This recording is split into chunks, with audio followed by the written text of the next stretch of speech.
Hi, Brooke. All right, Hey. thanks for being available. All right, we're gonna start this regular school board meeting in the Nampa School District, and we will start off with a pledge of allegiance. I pledge allegiance to the flag of the United States of America and to the republic for which it stands, one nation, under God, indivisible, with liberty and justice for all. Okay. Next, we'll read our mission statement, which is the mission Mission of the Nampa School District is to ensure high levels of achievement for every student. Our vision statement is Every student is fully engaged in extraordinary learning experiences, preparing for the successful transition to the next stage of life. All right, we have welcomed all of our guests, and I will entertain a motion for the approval of an agenda. Motion moved. Second. It's been moved and seconded. All in favor? Aye. And next, we will I'll entertain a motion to move into executive session. I move to enter into executive session per Idaho Code 74-206 1B, D, F, and J. B, to consider the evaluation, dismissal, or disciplining of, or to hear complaints or charges brought against a public officer, employee, staff member, or individual agent, or public school student. D, to consider records that are exempt from disclosure as provided in Chapter 1, Title 74 Idaho Code. F, to communicate with legal counsel for the public agency to discuss the legal ramifications of and legal options for pending litigation or controversies not yet being litigated, but imminently likely to be litigated. The mere presence of legal counsel at an executive session does not satisfy this requirement. And J, to consider labor contract matters authorized under Section 74-206 1A and B Idaho Code. I will- Motion's been made I will second. and seconded. Roll call. Kirkland. Aye. Trustee Behrens. Aye. Trustee Jennings. Aye. Trustee Taylor. Okay, we'll move into executive session. Thank you, Trustee Taylor.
Because the next time we're coming out of executive session and welcome some of our guests here. We do have scheduled the Skyview volleyball team for our student spotlight. But before we get to them, as we're waiting for them to come in, I do want to excuse Trustee Taylor. She is listening, but she will not be participating in any action items or votes or anything like that. But she will be here next month at our regular board meeting. And yeah, we're still waiting. I mean, we can move to comments. Let's move to comments. Do we have any comments, trustees? We'll start with Ms. Benz. I just want to say thank you to the Sherman staff and the district for providing some extra counseling support after the Halloween incident. So it was very nice for everybody to pull together around that. So thank you. Trustee Behrens. We had the opportunity to go to the ISBA conference last week, and it was very nice, very informative. It was good to see other districts there. Got a couple of ideas. One of them, student achievement, that I'll talk about at another time, but that was something that I got out of that convention. So it was good. What was your favorite part? What was my favorite part of the convention? Time's up. Just kidding. Trustee Jennings, you can chime in later. That's okay. Yeah, so I had an opportunity to go as well to Coeur d'Alene, and it was really nice to get to see all of the other school boards there and some of their administrators, and really informative classes, great instructors, great venue. I was impressed. Yeah, I'm not going to ask what your favorite part was because I know.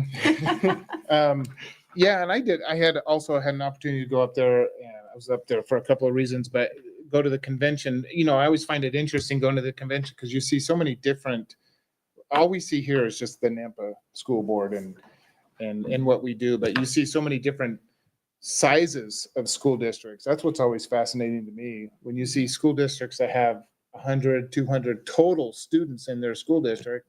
And then you see Boise, Nampa, and all the big ones too. You forget that there's hundreds of school districts around the state. So it's always good to talk to others and get their perspectives and things that they're doing. So It good. was well attended. Yeah. Yeah. Oh yeah, it was always attended very well. Chrissy, do we have any public comment signups?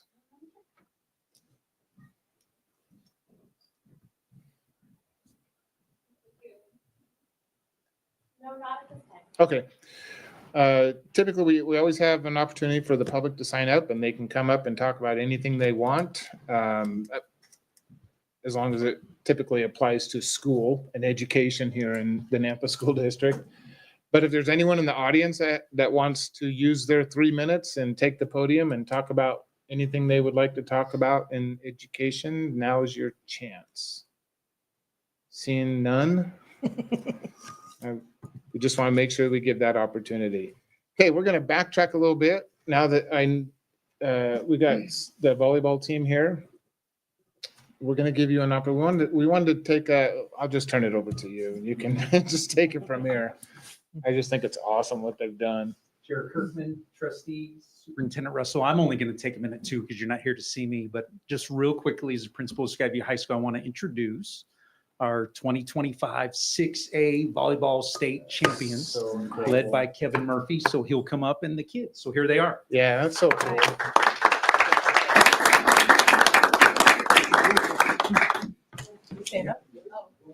Oh. Well, I first off like I'm like, thank what you are you guys for having us here tonight. We really appreciate all the support we get from the community, from our schools, our admin. Young bonds are terrific. Everybody, Mr. Barber, you guys, everything that is able to make this season happen comes from you guys all the way through. So thank you very much for having us here tonight. Quick question. How long have you been the coach? I want to say 23 years. Yeah. Wow. How many Fantastic. state championships? We've won 7. That was going to be my next question. Just a fantastic career.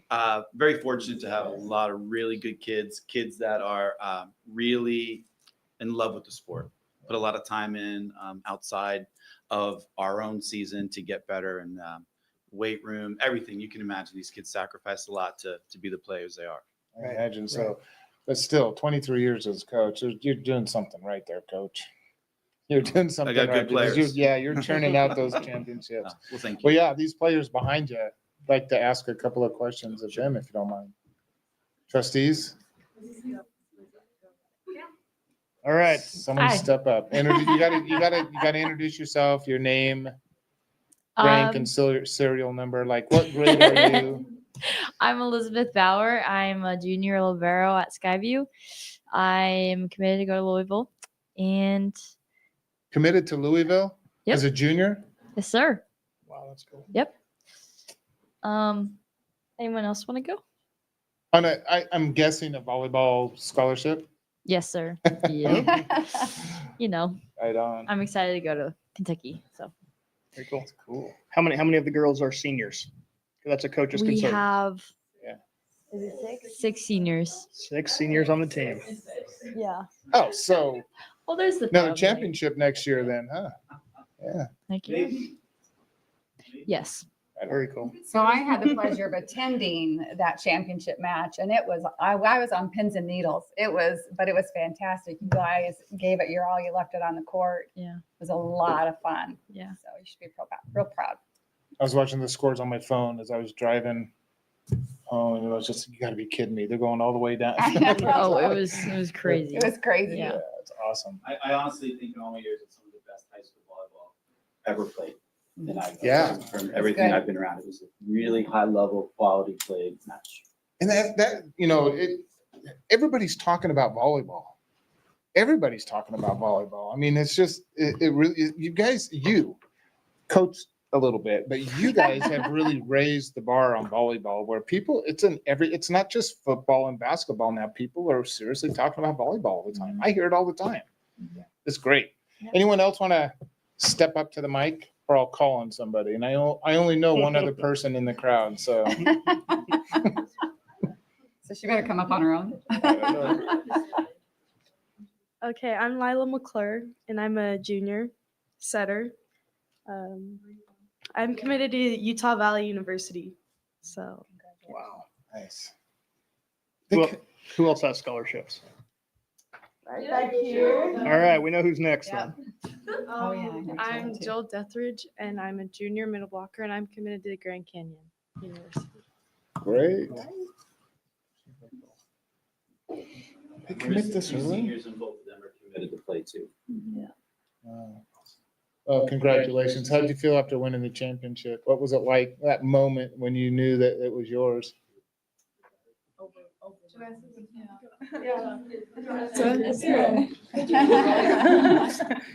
I'm Janessa Pridgeon. I'm a senior. When we won, it was very overwhelming, and I bawled my eyes out. We all Did they let you guys cut the net down or anything like that? No, not like basketball, where you can take the net. Baseball, though. Yeah, I was gonna say at least the ball. Very Mhm. cool.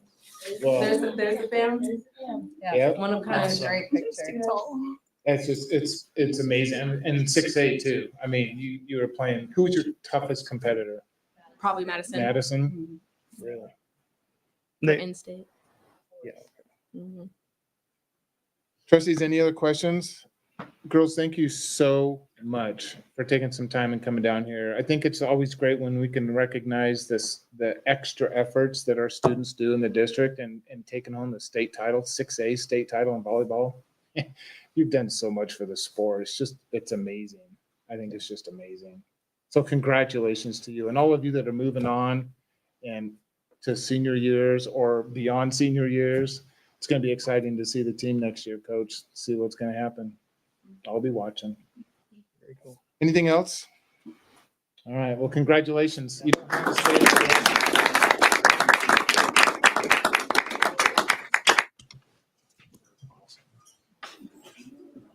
Pretty cool. Really cool.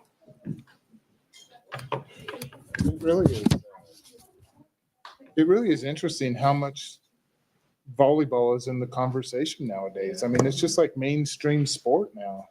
It's just really cool. And these girls, When you get on ESPN and all those things, Yeah. it's a powerhouse program. It's a great thing for our district and yeah. great kids, great school. All right. Next item on the agenda is a consent agenda, so I'll entertain a motion unless a trustee would like to move something out of the consent agenda. I move to approve the consent agenda. I'll second. All right, it's been motioned and seconded. All in favor? Aye. Aye. All right, that passes. We'll move quickly to our action items. So we have 2 action items. Dr. Russell, I'll just turn those over to you since they're. Chair Kirkman, trustees, first action item on the agenda tonight has to do with the Idaho Arts Charter Performance. IAX is what I'll call it. IAX and the Nampa School District have had a long history together, dating back to the beginning of IAX in the early 2000s, I think around 2004, 2005. And the Nampa School District School Board has authorized Idaho Arts Charter for a long period, so 20-ish years. Back when Idaho Arts started, the only way a charter school could be authorized was through a school district. And Nampa, I believe Idaho Arts was the first charter here in Nampa, and so the Nampa School Board approved it. We've had a very good relationship with Idaho Arts Charter. Over the years, charters have predominantly been authorized through the Charter Commission. And Idaho Arts has, over the years, also become more what they call a local education agency. So they began to kind of work on their own more than through our district. And so we actually, as the years have gone on, although we've had a good relationship, we've had very little interaction with Idaho Arts. Yeah. We don't oversee their program very much. Occasionally, once a year, what we used to do before they became their own LEA is we would review 4 areas. So we would review their finances, we would review their HR, we would review their special ed, and we would review their federal programs. Because some of that money would come to us and then we would distribute that to them. When they became their local education agency, the money no longer came to us, it just flowed straight to them. So it kind of separated us even a little bit more. Their performance certificate, by their requirement, would be they would have to come in front of our board every few years. I think it was every 5 years to get renewed. At that point, the board could review the certificate, ask questions, etc. A couple years ago, I think around 24 is when it should have been renewed again, maybe 25. And it's possible that I missed it. They sent an email to us. We might have missed it. So we did kind of lapse in that because it's been a little bit longer since they last came. However, there's been a new law in Idaho that was passed that when I was talking with Mr. Burke, their director, that allows Idaho Arts to, if they're in good standing with the state, I think up to 12 years, they can have their certificate reauthorized. And so at this point, they are reauthorized, but he did say it would be nice, since officially we do oversee them, that if we could consider signing their authorization, they would like that. Did have some discussions about the relationship and what does that future look like. But currently right now, we do authorize them, and on your agenda tonight is the authorization for Idaho Arts. And you will see the one that they sent does include former Chair Taylor's name on it. And we would have to get that corrected. In your board memo, you'll see there's a motion that says that tonight, if we do approve it, it would need to be approved by our current board, signed by our current board chair, which we know would be Trustee Kirkman. But just want to bring that clarification around there as well. I saw that when we uploaded the board packet and I was like, oh, and then I thought it might be too late to ask them to kind of get us a new one. But if we don't, we can always punt that to next month and have them resend us a new one as well and have the name corrected if we'd like. But I think that's the most information I could give. I can try to answer other questions. We asked if Idaho Arts could be here tonight, but they actually had their school board meeting tonight as well. And so they weren't able to double it. But if there's questions, we could always send those to them and have them try to come another month if that would be best for the board. I have a couple of Trustee Benz. So the first question that I have is a practical question. If we move to approve the charter, even though it cannot be signed because the wrong name is there for the board chair, would that just be considered like a clerical correction? Chair Kirkman, Trustee Benz, that would be my hope. Okay. We'd make the motion to ensure that it's signed by the correct person and be clerical. Okay. And then the other question is there, so it sounds as though the Idaho Arts Charter and Nampa School District's relationship is not as intertwined as it used to be.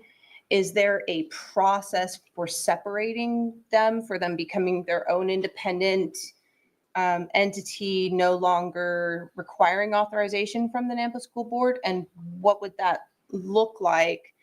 And what is that something that is currently under consideration by Nampa Arts Yeah. Charter? Okay. Chair Kirkman, Trustee Benz, great question.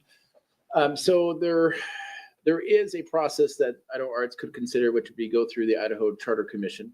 And I believe at some point they would have that discussion. It could go a couple of ways. One is the Nampa School Board could initiate that, could initiate a letter to their board saying that we would in some fashion like you to consider that for your next authorization. Or they could do that on their own. So the district used to have 3 charters we authorized: Gym Prep, Pathways, and Idaho Arts. A couple years ago, Gym Prep decided to send the school board a letter, or send us a letter saying that they are going to the Charter Commission and that they're no longer authorized by us. So it can go both ways. We could start that conversation with them. They could respond and say, no, we'd like to stay, have you as an authorizer. They could say, okay, we'll go to the Charter Commission. Or they could start that and send a letter just like Gym Prep did and say, we're considering going to the commission as well. So it could go a little bit of either way. The process, I don't know a lot about the Charter Commission, quite honestly. I just don't follow charter law all that much and charter processes all that much. So I could reach out to Mr. Burke and ask further. He said it would take probably a little time for them to be able to do that, but if their authorization is signed now, that would give them time before their next authorization came up. So he felt like if they could get that approved, he'd like to get that approved now, and then they could look at that in the future possibly. But I think it'd be dependent on their discussions and then what our discussions would be. Okay, so authorizing it then now would not impede that decision if they decided to go that way, wouldn't bind them in any way. Yeah, Chair Kirkman, Trustee Benz, that is correct. I think just signing it now is more of a kind of a crossing the I's and dotting your I's, crossing your T's. Dr. Russell, did you notice that the term of the agreement was until 2037? Chair Kirkman, it is, and I believe that's because of that new law for the 12-year period. So it'd be a long time before the school board would have to consider doing that. Can that be adjusted, Dr. Russell, by the school board, by this board? Chair Kirkman, I believe you could make edits and send that back to them and say you'd like a sooner time. I don't see why you couldn't. So but I'm not a lawyer, so that's a good question. Yeah, I was a lawyer. I don't, trustees, this is my opinion on this. I would just rather, and I get that they're having a board meeting, but I would have liked to have talked to Idaho Arts Charter here and asked them some questions, but I just don't see why we keep doing this. Especially for 12 years. Yeah, for 12 years. Now, when you read through this, there are some responsibilities that we have to do site, things like that, to check, I guess, just kind of generally check on them and make sure that they're not running rogue. But we got enough things to worry about here. And Chair Kirkman, you can also charge an authorizer fee, and I didn't see that anywhere. Is it unlimited fee? I don't We can know. charge as much as we want? I don't know the law that well, but I know that I didn't see a fee structure in here. Yeah, and I get why there's, back when it started, I understand that it was, it was good neighbor, that the Idaho Charter Commission wasn't really in place. It was all new. But man, we're far enough down this road that honestly, I think we just get rid of it. I'm sorry, that sounds bad, but yeah, cut ties. And we could wait till next month, maybe just table this, wait till next month and talk to Idaho Arts and ask some questions too. Unless they have another board meeting scheduled at the same time we do. I don't know. That's my opinion. I think we just we don't go another 12 years and we just say, hey. This seems like an awful long time. Yeah. And just being at the convention with other charter schools, that they are at the table similar to what we are. Yeah. Right. I think that's, for us to have oversight over them Doesn't make isn't sense. necessary really at this point, it seems like a mistake. And if they have their own board, hence why the board meeting conflict. I know. It It's just, seemed duplicative, yeah.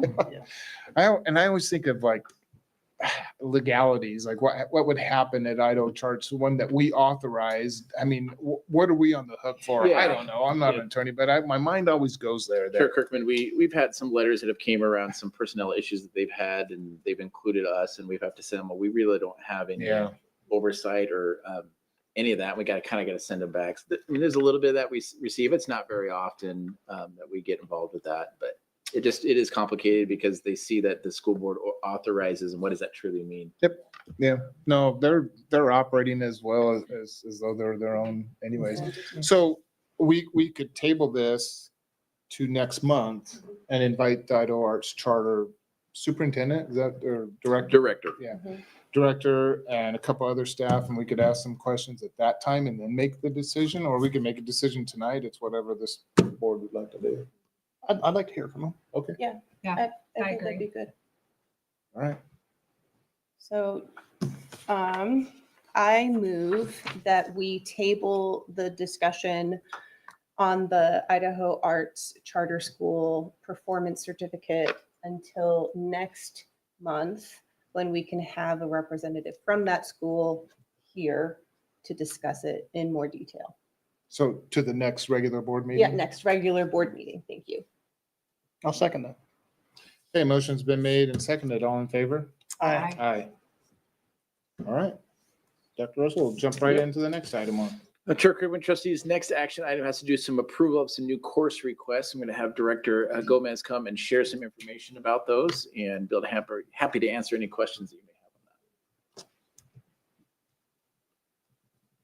Chair Kirkman, Board of Trustees, in your packet, you have some information about new courses. These courses have been requested by teachers and then have gone through their admin. And then we have a small committee that's made up of administrators that have reviewed all of the applications. Teachers have to submit course overview documents to show what they'll be using. There's 5 courses. There's a podcasting course, hospitality management, ISAP prep, ancient civilizations, an AP prep course, and traditional folk art that the committee is recommending for approval. Yes. So I have a question about the hospitality management course. Do we currently not have a hospitality management CTE program? I don't believe that we do. Okay. And, okay, so this would be implementing an entirely new certification pathway for students. Yes? I'm going to ask Director Luber. It's just a course. That's what I thought too. I was kind of thrown by the capstone in the course description. So I asked him a little bit ago, do we have a Okay. pathway? And he said, it's just the course. Okay. You are correct. Ditto. Chair Kirkman, trustees, these courses are, quite honestly, they're not actually approved courses yet that we are necessarily developing pathways or even students enrolling. The purpose of this is to bring courses that we can then put in the course catalog for students to select to see if that starts to drive demand for creating these pathways. I could see the issue with hospitality and where that's going when we're hearing things in our economy and things there that could become a pathway. But again, this intro course of getting into that and having that as a standalone elective would start to open up that for us to determine, is this something we need to develop more based off student demand? So again, it's not we're creating the course and students have to go to automatically into that. We're giving these options for kids to delve into. Do I want to take that, so we can develop it based off of that? So. Okay, and then I guess the follow-up question is, if this winds up simply being a standalone course, does this connect to any other existing pathways? Not currently, it does not. And again, what we do with a lot of those is to put that out there to see what that demand would be to grow. The idea of starting with the intro and then going up, that would be if there's a groundswell of demand already there. It's not, so we want to have an elective course open for students to be able to say, I'd like to take this elective and see if that gains traction. I can use an example. When I was a teacher, we developed a psychology course at Columbia, and that idea was the first year I had one section that students signed up and wanted to, and then as we built demand for that, we started to develop more of a program around that. That's what that particular course would be on the hospitality side, again, to see if it's there. If we put it in the course catalog and it becomes something that is not requested by students, we wouldn't keep offering that until the demand for that would come along. And we wouldn't develop a full program or pathway until we have that demand for the program. So. Trustee Barnes. So if we approve any of these tonight, I mean, where does the expense lie with them? And do you already have, how would you fulfill teachers and stuff before you put it on even though, what if nobody signs up for it? Okay. So we wouldn't necessarily fulfill with teachers. We would make sure, again, we do course requesting before we enter the hiring season. So if we had a course that required a specific certification and nobody signed up for that course, we wouldn't go looking for that certification. Very likely someone in our system already has the certification or has a certification that could teach this course. So that's something that we would offer and be able to do that. And again, with where they're course dependent as a specific course, that's not going to be a full teaching load by any means. It's going to be, okay, is this an elective that they also have other certifications or other things that employee does? When we're doing the scheduling dynamic, again, we gather all those course requests and then we build around that. So if there were 12 kids that signed up for that course, it would likely not be offered. If there are 80 kids who sign up, then we would probably say, hey, we should look at offering a section or two of this as we map it out to see what the success of that course is, as we drive into new areas and new demand.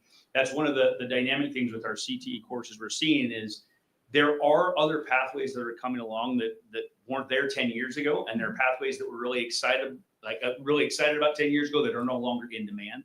And we need to get to a spot where we're responsive to what that demand or possibility can be to give students an opportunity to sign up for that course. And then we can develop our schedules on that. So to your question, Trustee Behrens, there is no financial implication yet. What we would use is our general FTE model and determine, hey, if I've got a number of kids to do this, do we have enough kids to say we should take a portion of FTE to cover that section or sections for that? That's how we navigate that. Thank you. You know, and in today's world, it's competitive. I mean, we're competing with Nampa School District, competing with the private charters and all that other kind of stuff. So I really like seeing these different, and man, these are different. Hospitality management and ancient civilizations. I mean, that's like one into the other. But the hospitality management, I just wonder if there's that opportunity to even partner with CWI and however that whole thing plays out, and the Idaho Center and all that. What real world experience that our students in the Nampa School District could get possibly through that. So I really appreciate you guys, this committee looking at all and podcasting. Everyone's a podcaster. Might as well teach them how to do it. So this is great. Chair Kirkman, I think that speaks to what Mr. Yarbrough was saying about the demand switches. And so at one time there was a broadcasting pathway that we no longer offer. I think it was more centered on like television, but podcasting is becoming popular and a lot of people, or has been popular, and a lot of people get their news and information from podcasts. And so it's not a pathway yet either, but we'll see how the demand goes. I'm not so sure about the ISAP prep, but we'll see how that goes. Right. In terms of cost, I'm glad Mr. Yarbrough spoke to the FTE portion of that. Regarding curriculum, 3 of the courses would be using existing curriculum. 2 of them we would have to go through a curriculum adoption for, the hospitality management and the podcasting one. And so we don't have that on the schedule yet. There would be a cost for the curriculum for those courses. But then, we know with the shift to gradient, that is saving us some money there. And so we can shift resources to other areas where we can give kids additional experiences and opportunities. Yeah. Well, I really appreciate that you guys looking outside that. It's hard to say we have to be competitive. Yeah. But we have to be competitive. And so I appreciate that. Where is the existing curriculum? Where does that come from? Traditional folk art is mostly built around supplies and materials and resources they have. Ancient civilizations would be using a text called World Civilization that we already use. And so they would just implement that resource into that class. And then ISAP Prep would be using existing curriculum and then resources from the State Department's website to help prep students. Cool. Any other questions, trustees? All right, I'll entertain a motion. I move that we approve the new courses as recommended by the new course request review committee. Second. Okay, motion's been made and seconded. All in favor? Aye. Okay. Thank you. Okay, our next item on the agenda is information item. I'm surprised we're here already. It's only 6:30. So Idaho, or information items and reports.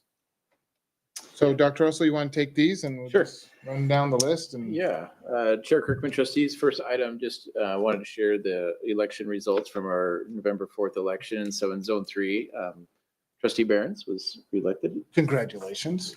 Did you run unopposed? I did. I wasn't even on the so- ballot. Oh, I went to vote. I'm like, oh my son of a God, gun. he's there. That's a good feeling. That's a good feeling. Zone 4, Trustee Taylor was elected at that zone. And Trustee Zone 5 would be elected was Laura Lynn Salinas. And, so just want to thank all those that put their names in, are willing to serve, even those that weren't elected. Just, they're willing to put your name up Yeah. for service and serve the community, serve the children of our district. Greatly appreciate all those folks because as you all know, it takes a great deal. Yep, you got to be dedicated to it. No, congratulations to our new trustees and our new board will be sat, may not be the right grammar. Our new board will be sat in the January regular board meeting. And that's the official business. Is that what they call it? The business board meeting for the year? Organizational meeting. Organizational meeting. Yeah, that's right. So that will be, what's the date on that? Do you have it on top of your? No, don't worry I about believe it. it's January 21st. Somewhere around 21st, 22nd. It's a Tuesday. Yeah. Oh, Tuesday. Okay. And all right. And that's when the new trustees will be sworn in and a new leadership, chair and vice chair and all that. Okay. Thanks, Dr. Russell. Yep. Chair Kirkman, trustees, next on information item has to do with our graduation requirement committee update. I'm going to have Mr. Yarborough come and just share where the work is with that and be able to answer any questions that you may have. Sure, Kirkman, trustees, thanks again. This is the second just verbal informational update. Remember, I brought this to you last month. There were a number of changes at the state level for state graduation requirements. We have had a committee that's been meeting for, I believe, 7 meetings now. I was not able to make the last meeting. I was up at ISBA, but Mr. LeBou handled that for me along with Ms. Gomez, and they did a great job. And that committee has been really, really doing a lot of hard work. We are almost finalizing a recommendation to bring to the board. What our plan is now, we will be meeting again this Thursday. And then the week after Thanksgiving, we're going to be bringing some parents in to look at the recommendation and give us some input.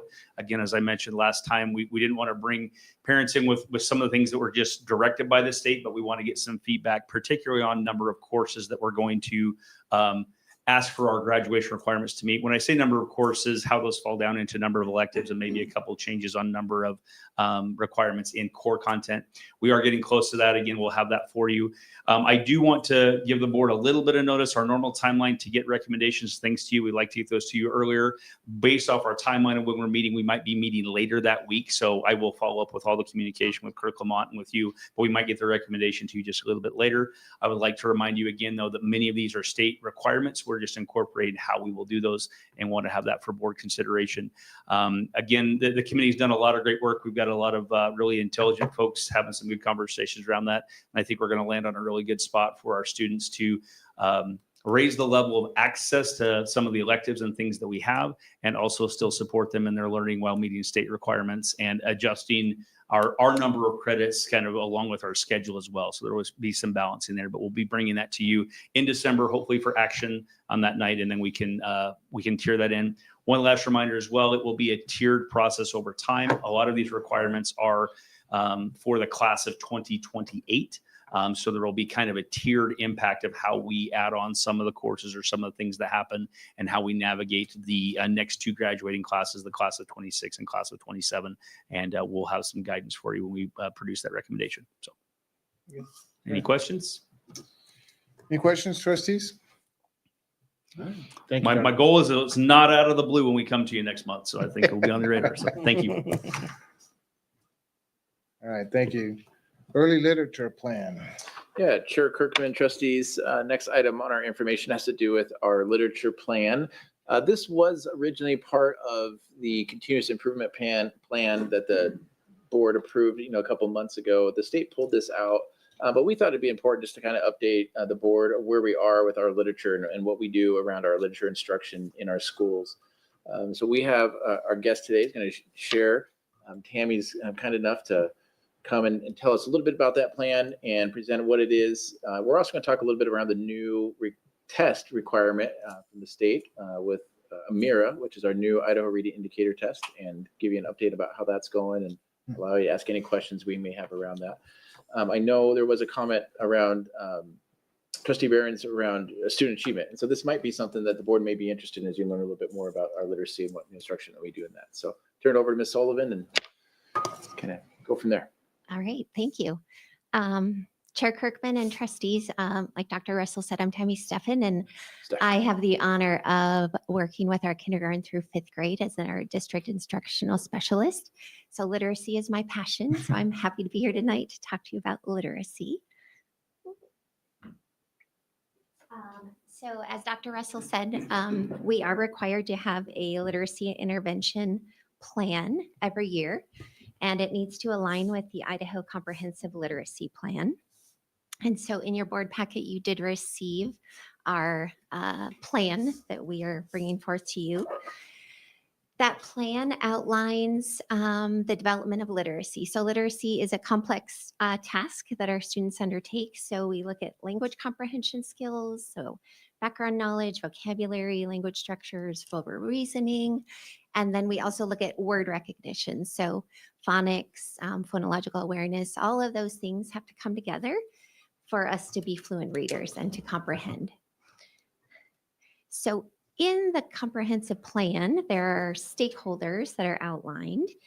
And as you can see, the district schools and classrooms is the area we're going to look at tonight. But each of those areas in the plan have components that they're responsible for. There's 4 elements. There's collaborative leadership, assessment and data, developing professional educators, and effective instruction and interventions. So your job, as outlined in the plan, is school boards and superintendents are to establish a district-wide commitment to literacy. And then our district leadership, our role is to provide time for our PLCs to strengthen effective reading interventions through classroom observations, research-based interventions, professional development. And then we also analyze our IRI data, the Idaho Reading Indicator, the K-3 assessment that we take in our state. We look at that data together at least 3 times a year. Stefan, could you just, for clarity, what is a PLC, just for people watching, what does that mean really? Yes, so our professional learning community, so our grade level teams that are teaching common subjects. In elementary, it's mostly like 4th grade teachers get together, discuss and plan what their next unit of study is going to be. What does the assessment look like? How are we going to get our kids there? And then we have a common assessment and we look at that at the end and see how did our kids do? Did we meet it or did we not? And then we plan from there. So another element is developing professional educators. So we are required, this is what the state says, that we have to provide a comprehensive professional development plan that aligns with the science of reading. And we have to include our district and school administrators in that professional development, teachers, paraprofessionals, library staff, anyone that works with our kids in a reading intervention capacity. So when you hear the science of reading, it's a buzzword that you probably have heard. What the science of reading is, it's 50 plus years of scientific research. It's not a program. It's not an intervention. It's approach to teaching the big 5 areas of literacy. It's not just about phonics. It also is ever changing. So just like with any science, we're constantly learning new things. So it's always evolving. So our plan, again, through our PLCs, those professional learning communities, is through teacher collaboration, work together with our admin and our instructional coaches that we have at every building. And then we also develop their knowledge through something we call our early literacy labs. So we work with PLC teams around a small subject of reading, increase their knowledge around that, and then how does it align with our curriculum? Also, another element is effective instruction and interventions. So the state requires that we implement a focused multi-tiered system of support. So that basically means we provide interventions or instruction for students who might be below grade level, who are on grade level. And we also try to challenge those kids who are above grade level. But we really have to make sure that our reading intervention plans for those that are below grade level are working. So our plan, we ensure that we have effective core instruction with our Interreading HMH curriculum that y'all approved a couple years ago. We also implement a system of targeted interventions for what we call tier 2 and tier 3, so kiddos who are below grade level. We also monitor that program. Is it working? So after they're in the intervention for a couple weeks, we give them a little assessment. Is what we're doing working? And we'll continue if it is. We might have to change course if it's not. And then we also make sure we collaborate that information with families. So assessment data is another element. We are required to have a comprehensive assessment system. And so we have a screening tool that we use. And then from that screening tool, we look at further levels of where the kids have strengths and maybe where they have weaknesses if they're not at grade level. Again, do those quick checks, call them progress monitoring to see if what we're doing is working. And then we have our final summative assessments. So our plan, we use a MIRA, which Dr. Russell spoke of earlier, and we're going to get into that a little bit more here in a second. We also administer Nampa School District diagnostic assessments. So the screener is just saying, is something wrong? Kind of like a blood pressure at the doctor. And then the diagnostic is like the blood work, what's actually not working here. We create intervention plans that we share with our parents. And then we progress monitor those plans. For parents, we do this several ways. One of them is a formal parent letter that they get at conference time. So teachers share their screening data with any student who is not proficient. We share with them what we're going to do at school, and then we also share some ideas of things they can do at home. Ms. Stefan, just like, I think what's nice about that letter is it does kind of show the 5 areas of literacy that we really try to focus on. So we try to make that clear for the parents to understand that these are the instruction main areas that we're going to try to hit your child in and where they are and how we're going to try to support them in that instruction.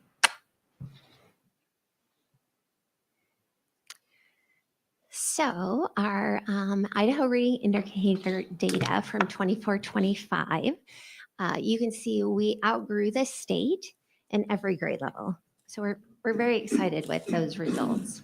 Yeah, I'm going to stop in right there again. That's amazing. We outgrew the state. So just kudos to our teaching staff. Incredible work they do to put in all the hours. And it's just amazing. I know it's just, that's one of the best scores we've had in a long, long time. Credit to their work. Yes, we're very excited with this, especially second grade. You can see here that we not only outgrew the state in growth, but our percent proficient, we beat the state. So we were 69.4% proficient in second grade, and the state was 69%. So that's very exciting. This is, I should point out, for continuously enrolled students. So that means any student who enrolled in our district within the first 56 calendar days and then was here with us at the end for our spring assessment. Ooh, so looking just a little bit further at that, this graph charts our growth in a single year. So notice that we start lower than the state in every grade. For example, we started at 35.8% proficient in kinder, and the state started at 53%. So that we start 17.2% lower than the rest. But we actually ended only 3.8% behind the state average. So kudos to those teachers. We increased overall 19.3% in proficiency, and the state just hit 12.2%, which left us just 2.2% lower than the state overall average, which of course our goal is to hit and exceed that eventually. Again, this is our continuously enrolled students, so this is different than what's going to show up on the state report card, but it is what the state looks at for all of our accountability measures. So the state changed who they are partnering with Oh, sorry. Stefan, sorry, Ms. Trustee Benz has a question. Could you explain what we will see on that report card then, if this is going to be different than what's on there? What will we see and why? What makes that difference? Just the continuously enrolled population. So you'll just see all the kiddos who took that end of the year assessment.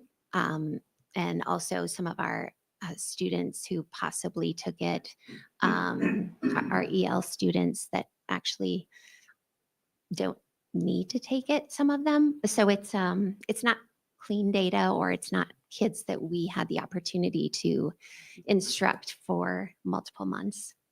And then, sorry, another question. And this is just for the benefit of people who don't live in this stuff.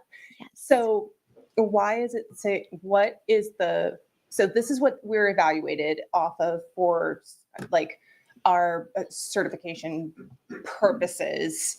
So we're not in ISAT jail, right? This is the evaluation for, we're not in ISAT jail.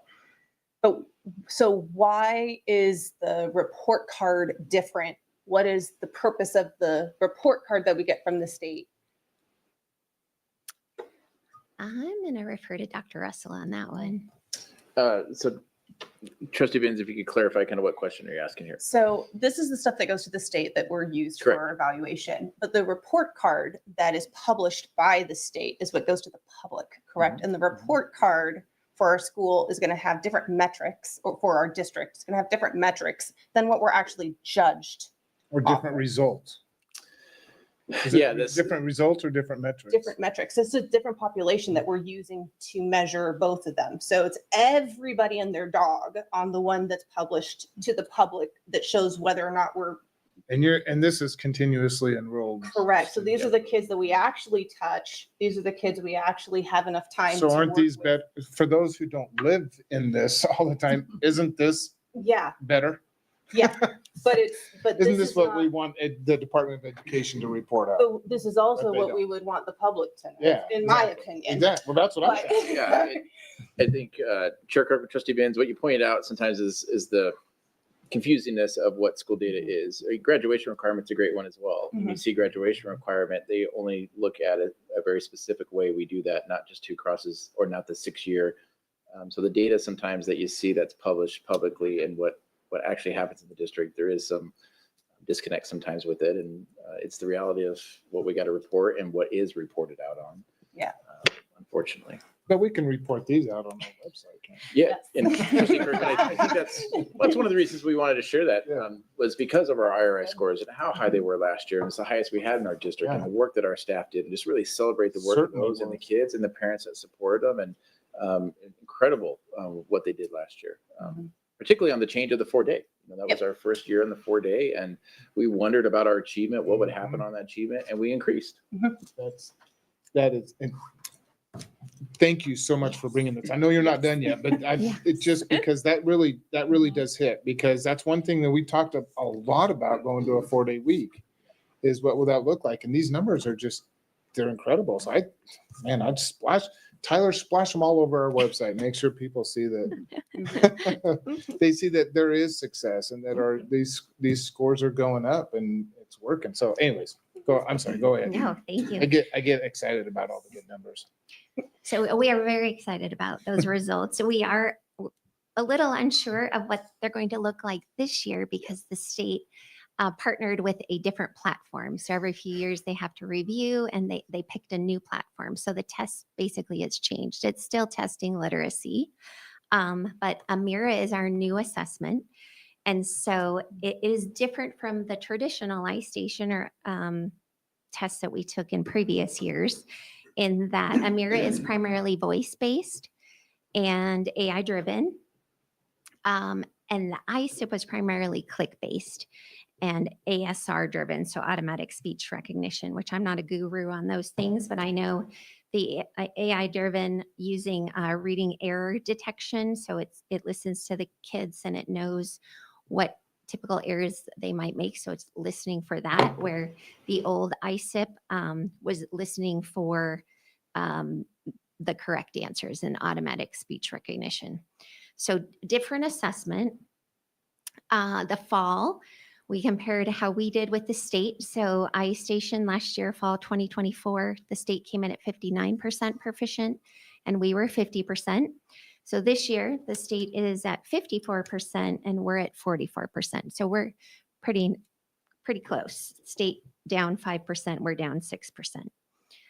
So how that plays out, we don't know. We do need to set some goals in the coming weeks and months around what is our goal for spring of 2026. And I know that you'll all be working through that soon. So we're hoping that we can beat the state for sure. Yes. Sorry, I have some practical questions about the difference, because it's a significant difference between those two tests. And so normally when they switched the new ISAT model, they provided practice tests and things that wound up sometimes and sometimes not really aligning with the actual format that students experienced. Since this is primarily a verbal test, is it, okay, trying to think of the best way to formulate this. In terms of, is it that the computer is listening to students read and assessing their prosody and other things? Or is it that there are oral prompts provided to the students that they then have to translate into writing of some kind? How, or is it oral and oral, or how? And if it is, I mean, every kids who are in the early stages of education are also in various stages of speech development, the actual formation of the sounds. And so is there the opportunity for the AI to train on that student's unique pronunciation of those words so that there aren't accidental errors? Do you get what I'm saying? Yes. Okay. So we're learning a lot still. Okay. We've only taken it 3 times, and the state is consistently working with us to train us as well on this. There is no writing portion, so it is mostly all auditory. Okay. There are a couple subtests where students will click on a correct answer, but mostly it's all they're reading or they're producing sounds. Okay. The assessment does give, before every little subtest, an example of what the test is going to do. Okay. So they'll explain the subtest and then they'll show an example and then they have the student perform whatever that subtest is. As far as the speech recognition, they've said that if a human can understand the student, that the AI can also understand the student. And so far, we believe it's on track, but we do have some kiddos with speech issues that we're watching closely. It will flag that if it doesn't understand the student to reassess. And then the AI will try to reassess it, but also they do have humans that work for them. And so it can go to a human to listen to the passage and then score it as well. But it can also get kicked back to us to have the student try again. Okay, I'm just concerned particularly, for example, we may have students who are ELL, who are legitimately reading what is in front of them, but the sounds that those letters make are not what the computer may be expecting. So like read and read, that type of. Anyway. Yes. So we are being cautious. We are using not just this assessment, but also those diagnostic assessments we give and our teacher knowledge to kind of triangulate that data, not just use one assessment point. On a couple of the assessments, they're recorded so the teacher can go back in and listen and see what errors they made. And during non-state testing months, so not in October and not in May, we can actually go in and say, no, that was correct. That's how they actually read it. Okay. Chair Kirkman, Trustee Benz, the question you're bringing up around the newness of the test, the AI version of the test, does it understand the kids, EL students, all of that is still some unknowns. It's why we wanted to wait a little bit before we set our goals so we can Right. kind of get an idea where we are. This is where we came in the fall. We have seen some really good growth the last couple of months. I know Director Knopp came in my office this morning and just shared we are on target almost where we were exactly last year at this time. Now we grew every month going into the spring, which led to those really successful results that we saw in April and May. So we're optimistic with that, but again, the newness of the test, we're not sure, and we'll have to talk around goals, and then that might be something, again, the board wants to consider. Is that something we monitor around student achievement? So it's something to think through. I know they did there was some conversations online about, parent A with child A and their efficiency scores from last year to this year with the new system. And anybody that uses Google Talk to Text knows it doesn't pick up everything accurately all the time. So they, like we're saying, they could be pronouncing it correctly, but the way we talk in Idaho is different from Louisiana, is different from Boston. And so they might not be catching exactly what we're saying. Yep. True. Any other questions? Yeah, I want to backtrack a few slides here. Kind of a weird question, but I want to ask it anyways. Back on slide number 7, it's collaborative leadership. School boards and superintendents establish a district-wide commitment to literacy. My question to you is there anything from this board, or is there anything that you've noticed where we haven't demonstrated commitment to literacy? And if so, is there something else that we need to do? I mean, what do we need to do to support you, if anything, in continued success? No, I would just say celebrate our wins, share our Idaho reading indicator results, be champions for that, and just supporting, like when we purchased our new curriculum, that was great. That structural literacy component, just time to do professional development is important. So I appreciate all that you have done and hopefully continue to do. I think sometimes this question doesn't get asked enough from the board. Chair Kirkman, just trustees, there's a couple things you've done as well. So I would agree. I think the curriculum was really important, adopting a curriculum that has the key components to literacy and having a process to do that. And you had a community that did that and got the community input. Also supporting the finances of the district and the levy.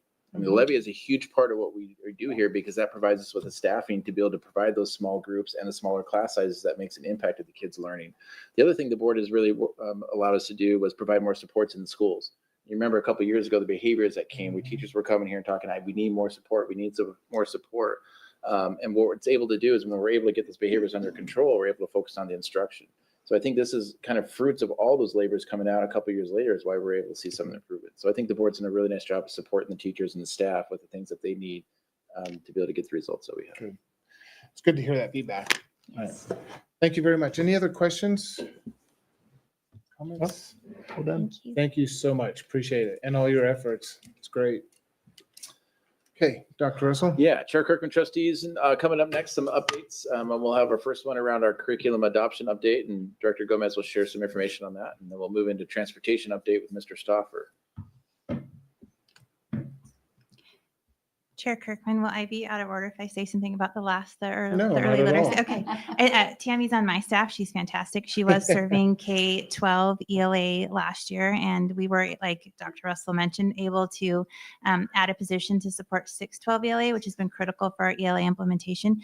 And our district staff, Director Knopp and Director LeBou, both advocated for that, for Tammy also to have some more time to focus on early literacy. So this year she's out working with teams of teachers. She was doing the best she could last year, but I think at the end of this year, she'll have worked with almost every grade level in a small group of a setting with those teachers on best early literacy practices. And she's very knowledgeable. So I'm really hopeful that we'll continue to see good results based on some of those changes. Well, you would have been out of order had you not commented on that. So I appreciate that. Yeah, she's done fantastic work. Good. Okay, so I'm here to talk about the adoption update. We are currently in an adoption process for dual credit math and an elementary science resource.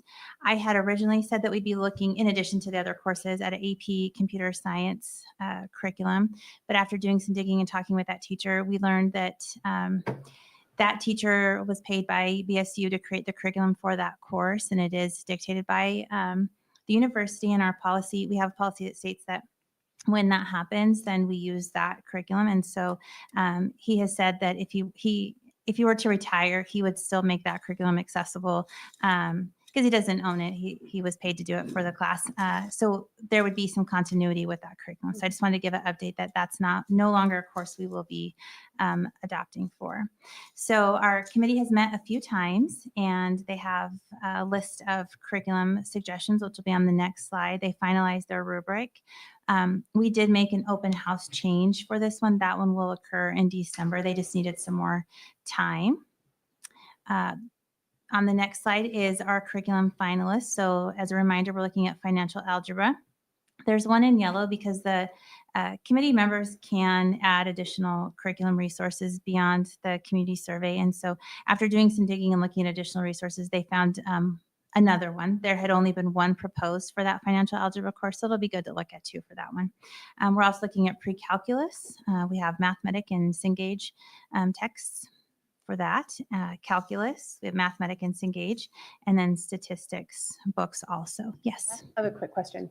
Since the second two pre-calculus proposed materials are both by the same publisher, one is 8th edition, the other one doesn't have, would those be used in conjunction with each other? Is it an either or?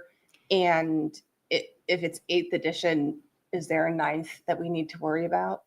Possibly. And so Okay. that is one of the things that they found that we are currently using. I think it's for calculus, a really old edition, and they have additional resources that have been added to those. And so we are on an 8 to 9 year cycle. So that is a concern.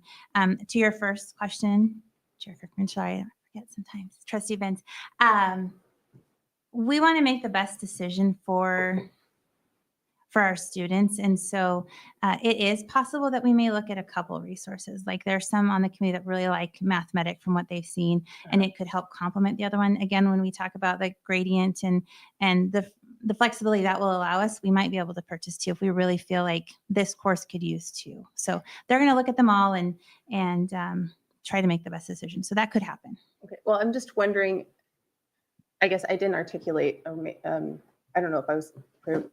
So so it looks like it's the same for the pre-calculus, the calculus, and the statistics. They're two options from the same publisher in each one of those. Are these concurrent publications? So they both exist, they're both published at the same time? Or is one an older publication that may be sunsetting soon and the other one is the newer?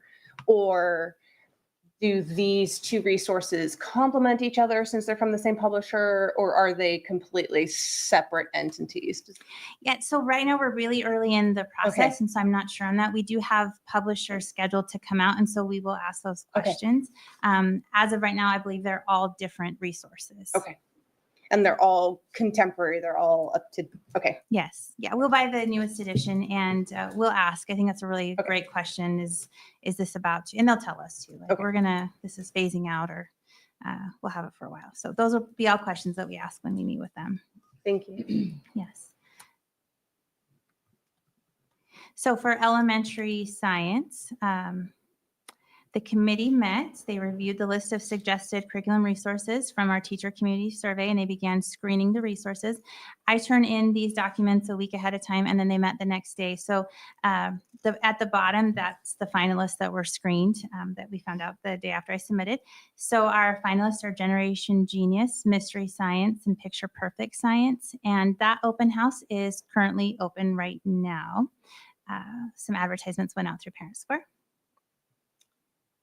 And then just a reminder of the timeline. We selected the committee in October. They've been meeting and they'll continue to meet through December. And then we may have a meeting in January, just depending how much time they feel like they need. And then in January, we'll come back with a recommendation to the board for both of these. Okay. Any questions? Oh, sounded like you had a question. Okay. Any other questions or comments? Thank you so much. Appreciate it.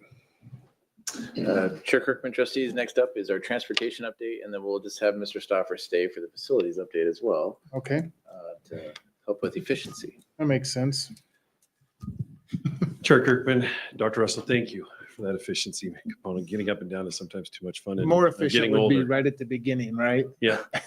Yep. Right after the flag. That after would we be do the great. flag. No. Again, appreciate this time. Just wanted to come with the transportation update. The good news is things are still moving well. We did do the implementation of the RFID cards at the high school level and in the middle school level starting last Monday. We've had some good success with it. Again, as the week went on, it got better, just as the people were getting acclimated to the usage of the RFID cards.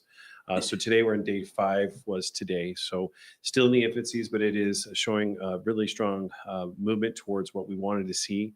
Again, we have a couple of things that are still working on that have to deal with just helping kids understand to have their cards and how to use them, which is not difficult, but we do have riders that only ride certain days. And so as we're catching those throughout the week, we're working with those. We do have a couple of driver tablet issues that we've identified and been able to work through as well. So nothing that we didn't anticipate at this point in time. So the rollout has been as we thought it would be. And all the technology is working and all right. We do have some of those, like I mentioned, some tablet glitches that are here, but most of it's most of it is working the way that we have anticipated. Again, these are some of the things that we thought might happen as we saw this very similar rollout with the elementary when we did that prior. We did see that there were some tablet issues that we had to navigate through. So we're working through those. But again, the numbers look really impressive. We did have over 4,000 kids on both the morning and afternoon that were using the RFID cards. We transport roughly about 5,000, 45 to 5,000. So we had 4,200 on our high day of RFID cards. So our efficiency level is pretty high. Good deal. Questions? So what does happen if they lose their card, they leave it at home? What happens when they get to the bus? Yeah, so none of the students are denied transportation. So at the bus level, the operator, the driver has the tablet that they just add the student onto the bus. Now, in that case, for some of those, they don't have the full listing of the kid's name, but they do add it for tracking purposes. But we don't deny kids transportation.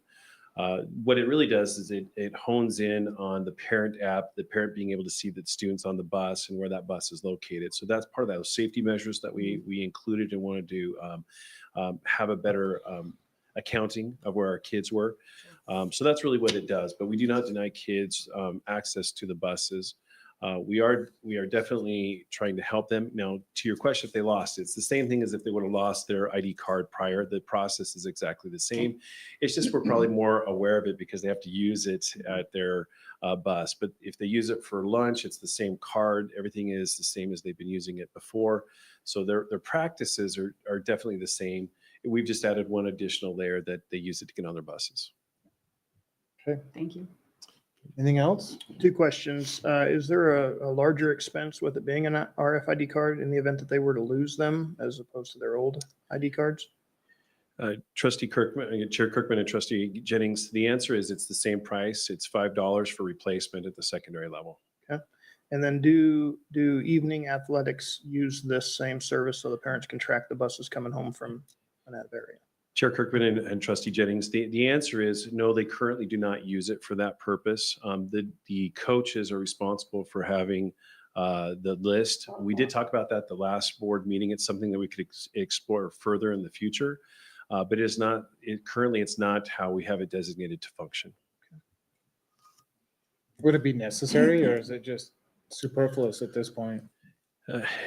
Chair Kirkman, I don't think it's a stretch for us to do it, but I do think, again, we're talking about a smaller group that the coaches have access to, and most of all the parents have the coaches' numbers to be able to call the coach and see where things are at. Again, we're not opposed to looking at it if that's the direction, but from our coaches and from the ADs, that was not something they felt was needed at this point in time. Okay. Good. All right. Thank you for that. You're welcome. Now on to facilities. As directed last time as we were visiting about the potential request to sell the transition house that we talked about last time, I was asked to get some information on potentially renting this house out instead of selling it. I did do some homework on it. We did find that its market lease value would be about $1,900 a month. That was the rough estimate that we got from a few realtors that were looking at it. And they thought that that might be a good leasing component for it. I did visit with our director of federal programs, and in his first reaction is awesome, but I don't want anything to do with it. That was his reaction to it. The component for us, again, is we looked at it. There is some value, again, for having a lease. One of the challenges I think that we do have that all of them brought up are you guys willing to have tenants in there and take care of the damage after tenants leave? That was a consistent message. I did look at it, if we kept it underneath our own umbrella and we were kind of the land property managers, that is something that is probably doable, but we're not necessarily set up to do it, if that makes sense. Well, we just approved a hospitality management. Once that is up and involved. I see an Airbnb coming up. An Airbnb. Oh boy. So one of the I think another particular interesting component to the analysis is that the most likelihood for a leasing of this would most likely be NNU students due to its proximity to the school and its setup. It is a 3-bedroom, 2-bath, and it does have a converted garage. It's like an office shop space. And so they felt the biggest value that we would get would be more so looking at leasing to college students, which again has different parameters around it and unfortunately has a higher risk value to it as well. Yeah. Well, I appreciate you coming back with that information, and maybe we're just school district's not in a position to be a landlord. About the mayor's house. The what? The mayor's house. How about the superintendent's house? Oh, Get him closer. get him right here. Yeah, right on Keep him site. close by. Yeah, wardens used to live at the prison, so.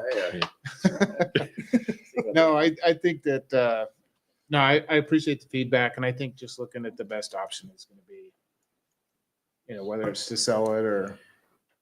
Chair Kirkman, it would be our recommendation that we would put it out for bid. That we've done this process before with the board. It is a blind bid that it goes out.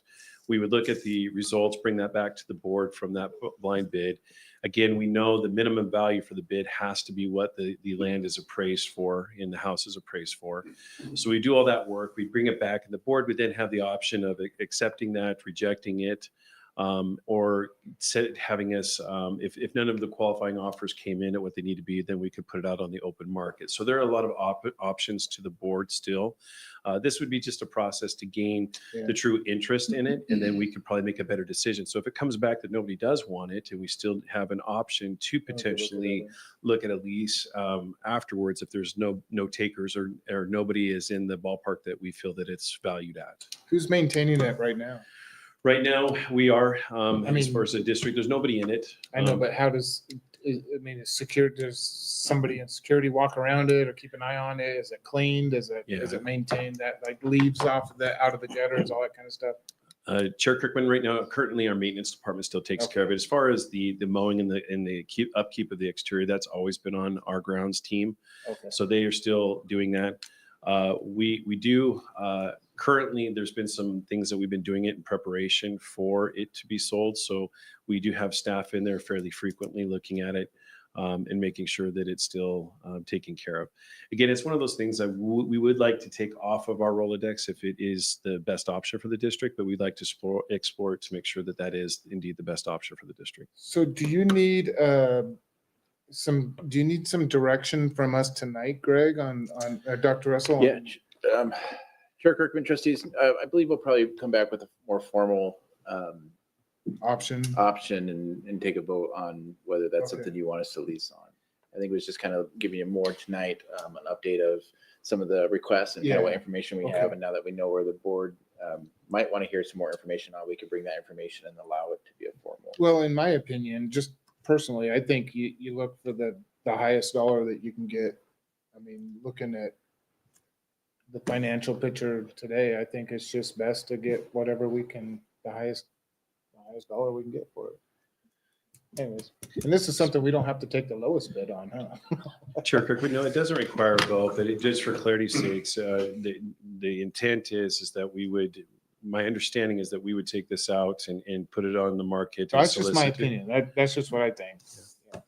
Historically, how or why did we acquire that property? That's a good question. So Vice Chair Jennings, we have had this property for several years. It used to be, going back to what Chair Kirkman mentioned, it used to be our director of maintenance lived in that home, and that was part of their compensation package. Oh. And so for many years, that's how it came to be part of the district's portfolio. Okay. Over time, that changed, and then it became a multi-use. We used it for several different things, including housing some of our McKinney-Vento. The most recent usage was for our McKinney-Vento program, but again, it wasn't a great facility for them, and so we've been able to use some of our other assets to give them better facilities. And it is a separate tax parcel from this building and the neighboring property. Chair Kirkman and Vice Chair Jennings, yes, it is. Yep, it's about a half-acre parcel that sits on its own. And we don't need it for the office space or anything like that. Chair Kirkman, no, we assessed for that, and it really, the amount of money that we would need to put into it to make it a viable office space, it does not necessarily, it would change its structure from being a residential home. It would change it significantly. It's been a home, and we kind of put people in it, but it was not a great setting, and it was still a home, but people were using it as office space, as a home. So again, the challenges of it being such a facility for us to upgrade it to meet the needs that we have, and it's not the space is not conducive really to put a ton of people in it. Chair Kirkman, Trustee Stoffer, or Nope. question. Do you, just to clarify the process, what's the next steps with this property? At this junction, I would like to put it out for the market to bring back the information for the board of what its value is and how much, what people are offering for it, for them to consider it as a potential sell. That would be the next steps. Do you think you can get that information by next board meeting? No, it would take us longer than that. That's why I was asking the Yeah, board I for their see. consideration. We do have specific laws that we have to follow. We have to publish it in a newspaper for 15 days, 2 separate times. Then we have to leave it open for 2 weeks for the blind bids to come in, and then we have the bid opening. So the reality is I won't be able to bring any true information back to you until January with what those values are. I can give you updates in the process. You know what it's been appraised at? Yeah, it was appraised over a year ago, so we do need to get appraisal again, but it was appraised over a year ago at $368,000. Meeting with a couple of realtors, they believe that value is holding about $360,000 currently. However, because of the recent trends in the area, the market is coming up a little bit. And so I don't think it'll be significant from that, but I think that is a target for us once we get the official, that's something I will be able to bring back in the next board meeting, is what the official evaluation was, or the assessment of the house was. Good. Well, 360,000 will go a long ways. So do we need to give consent to put out to bid? No, not until he comes back with more information, and then it'll be a board decision on whether to go that route or not. But Having the appraisal price be public, and we have to simply exceed it by a copper cent, like how is that beneficial to us to get the most bang for our buck? Chair Kirkman and Trustee Jennings, that's the law. It's just the way that it's written. It's not a blind bid. They know We they know have the answer. to start the blind bid. So that's where we gain, is the blind bid has to start at the appraised value. Okay. There can't be a bid that comes in less than that. Right. Now, what we've seen 2 different things in the past when we have done this. And we have seen one where we did have somebody that came in at above that value, and they did win that bid. And we've also seen one where they did not, and then we put it back out on the market, and we got the best that we could for the district out of the investment that we had. So we've seen it happen, and we've seen it not happen in the last 2 years. But we don't have to take the bid. You do not. As a matter of fact, there's some safeguards in there. There's in this whole safeguards. process for us that we're not. The gonna board be- has multiple We're not going to be safeguards. selling it for $65,000. Right. That was the highest bid. Again, as a reminder, the board always has the option to accept the bid or reject all bids or do nothing. Okay. They could say, nope, sorry, we're really not going to sell it. You have that ability. Very good. Okay. Is that it, Mr. Stoffer? You No, got- unfortunately, that was just one I of was them. helping you. I know. We also wanted to come back and just give you a brief updates. On the transportation facility, the bathrooms are in their final inspection, so those will be most likely opening up towards the end of this week. The fuel tank as well is installed and up. They're working on some electrical components and will be finalizing the electrical inspection this week as well. And it will be about a week and a half before it's operational. There's a couple other things that we need to do with it. And when I say operational, it's ready to go. It's turned over to us and we'll fill it. But there's some components that we'll start doing as far as how we're going to do the computer side of things. And so the management of it, that will take a few days to get that up and rolling as well. So we're about fully functional in that capacity, which is really good news. And it's actually lightening some of our load across the district in our maintenance and our transportation department. The last one is just an update on our maintenance shop. They have started clearing that up. We're getting ready now that those other projects are finalizing to start the push for finishing the shop. The shop you'll see will have the exterior go up here fairly soon. Tomorrow we're going to be selecting the siding and all those types of things that go with that as far as the visual component of it. And then we will be moving forward with that. So permits are already moving forward. The architecture's done. So we're just now in those final phases before you actually start seeing things happening on the shop. And that's the update for the transportation facility. Just a few more for you as well. Wanted to make you aware that in the next few months, there will be some RFPs. Those requests for purchasing will be coming as we start looking at some bigger projects that need to be done over the summer. We typically need to do these early so that we have sufficient time to do the bidding process and materials that can be gathered in preparation for our short time frame. These are definitely correlated to roofs. We have 2 roofs that need to be done this summer. One is at West and the other one is at Central. Both of them will be separate projects just because of their dynamic needs. With the West project, we are also doing and looking at a PD center inside the West Learning Center library. So that will be combined with the roof project to be done underneath the same project code. So we'll be bringing those to you with the bids probably in January. We'll give you some more information, but I just wanted to make you aware that it's coming and we'll start having these in preparation for the summer work. And last but not least, just wanted to give you 2 quick updates on some of the good news from the levy, which pertains to the baseball fields.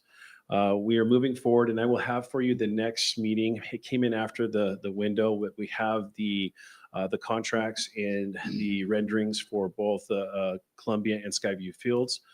Been approved by their coaches, and the ADs have all gone through that process. So I'll bring all that information. It just came after the window. Otherwise, I would have had it for you.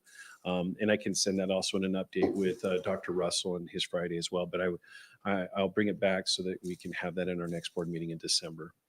Coupled with that will be the lights as well. We do have bids coming in for the lights. The good news is that we have one bid that is well underneath budget, that is highly respected and been spoken of very thoroughly throughout the valley as far as a company that's very well known here in the valley. So we're excited about that, but we're still awaiting one more bid to make sure that we have those. And we're also using the government bidding on both of these contracts. They've already been bid out and been utilized throughout the co-ops that we have here in the state. When did these bids go public? So the bids went basically because they're government bids. We have solicited people for their best price based off of the government. So went basically the day after the levy. That's what we started asking. Yep. Once the levy passed, the next day. We solicited several entities to provide us their numbers on what it would be for the both fields and for lights. And last but not least, I just wanted to give you an update. We did several months ago. We started working on a potential land swap with the city regarding some properties. One piece that will be coming in front of you next month is that we have worked with the Legion Board to come to an agreement on a lease if the property swap happens. So there's a lot of ifs in this statement. But we did work with them to bring some language of a lease to the board for approval. I am working on a couple of things with our attorney to see if we can make it either just a approval of the language or if the board can approve the lease. So we're still working on trying to navigate that piece. Our hope is that we can present a lease to you that could be executed if the land swap does happen. That's the hope that we have. But there could be some legal there's some legal things that we're working through to try to make that happen. So that's just more of an update that will be coming next month. You'll have it to review as part of your board packet. Could you remind me again, was it with the American Legion Field, was it the district approached the city or the city approached the district, or did you meet in the middle down at Lakeview Park? Yeah, Chair Kirkman, it's been an ongoing conversation for years. I know that prior to me being in this position, I know that Randy Dewey had met with the city about it a couple of times. But since I've been in this position, we've had mutual conversations. But was that us proactively meeting with the city even at that time? I think there was a little bit, to be honest, you're asking me to speak of something that I wasn't fully a part of. So my understanding is that there was a time that the district did approach the city, but I also recognize that the city has come to us about some of our properties as well. At least that my experience was that the city did talk to us about some properties that we had with some desires and plans that they had. And that was just part of the conversation. And it's just part of our conversation. It's a conversation that we've had multiple times. It just seemed to have more traction this time. Okay. Thank you. Do we have any idea? So you said if the land swap occurs, do we have any idea when we will know if that's going to occur? Chair Kirkman and Trustee Benz, in conversations with the city, one of their major concerns is that they wanted to make sure that all parties felt that this was something that they could support, either by nature of having agreements into place that would continue the relationships that they currently have. They wanted to make sure that that had been addressed. And so that's what we've been working through in Garner. If we do have those things, and if the board does, and again, there's a lot of if statements in this, if the board does approve the language of the lease for the American Legion facility to American Legion, for the school district, what would be the school district property to the Legion, then the city would take it up and we would be presenting it in January. So, and then in January, at one of their city council meetings, then they would have the opportunity to review it, and then it would come back potentially here to the board. So there could be a lot of back and forth yet. Again, knowing that this board has the ability to accept or reject anything at any point in time. As well as the city. As well as the city. And so the city would need to approve the transfer of land to the school district, but the school district would need to approve the transfer of land to the city. Do those have to occur concurrently? Okay. I think Trustee Benz, I think you're getting way down the road. Well, I'm just wondering, like, do we need to, when you bring that language, do we need to say, yeah, going ahead, propose that we give them X parcel of land, and then you have to take it to the city and they have to say, okay, for this parcel of land, then we'll give you this parcel of land. Yeah. Chair Kirkman and Trustee Benz, the board already authorized a letter that stipulated some of those things. So that letter has already been delivered to the city. And that happened a few months ago that the board authorized that letter to go out with the identified parcels of land, both the city and the district. So we have identified those. However, there's still so many steps that need to go that this is just the beginning of a journey. Okay. So there'll be more information coming, but again, the next key component is to have the board review and the lease agreement that we have collaboratively discussed with the Legion board. They have approved it. Now it needs to come to our board to see if it is something that they also would approve. After that, then there's other steps that will come. If the board does not approve this lease, then we're kind of at a stop. Okay. Yeah, because I remember we did that letter, but I just wasn't sure. It's like, so I guess we'll find out later how this whole thing is finalized, right? If we get there. Chair Hopefully- Kirkman and Trustee hopefully by Benz, baseball there'll be season in some, the spring. there'll be some legal paperwork that's going to come Yeah. at that point in time. We're just building the infrastructure to see if there is an interest. Mhm. And again, as we have talked back and forth, our part right now is that we have to determine, or the board would need to determine if the lease is something that they are comfortable with and would approve. Okay. And then we'll go on to the next step, and then I can help you start painting the next pictures. But this is really our next hurdle that would need to be either approved or not. And then from there, we can start talking about some next. And we also have to look at the city, and they have their components that also have to be a part of this. So there's still much to do, but we're just progressing. And I wanted to give you a heads up that this is coming, Okay. and that you have the opportunity to review it and take that into consideration. So I will be asking for an action item next board meeting on the language of the agreement of the lease. Just that. The Just that. structure of the lease. Just That's that. it. And again, that is it for me. So thank you very much. Mr. Stoffer, a quick question. There's a property downtown in Nampa, big white warehouse building. Is the IT still using that? So Trustee Kirkman, we have multiple buildings down by the railroad. Okay, so it sounds like a song almost. Is it by the skating rink? Yeah, down in that area. I just remember going down there and getting a replacement for a laptop or whatever. So Yes. my question is, do we own those properties or are those leased? Great question. Trustee Kirkman, we lease the IT building. The big that is white leased. warehouse? Well, we have a couple white warehouses. Oh. So Okay. the IT warehouse, yes, is leased. There's another one that we own that's not far from it. So we own 3 properties right along the railroad, and one of them is our maintenance, and one of them is for grounds, and one of them is IT. Okay. Yeah, we own the building, not the ground. We rent the ground from the railroad. Oh, Okay. Which one's the Graybill Wholesale? Old Graybill Wholesale? That's Yeah. the ground house. That's Yeah. the grounds warehouse. okay. Second Street. And then there's another building in front of that one too, or is that one not? No, okay. Depends on your definition of front. Well, So yes, further down the road, first. further down the Towards road, it is our first. maintenance building. So Kirk- yes. Kirkman trustees, we'll bring pictures. Yeah, next we'll bring a time, map if you the need it. next facilities update, just to let you know what those buildings are. So, sorry. Sorry to throw that out there. No worries. It's a good question. Okay, so we own the building, but not the ground. So like a trailer home park, but without being able to move. Okay, got it. Okay. Thanks. Sorry. When you see a big old white warehouse rolling down toward town, we're moving. And there's no danger of the railroad ever saying, hey, we need that land? Who knows? Okay, sorry. Okay. Anything else?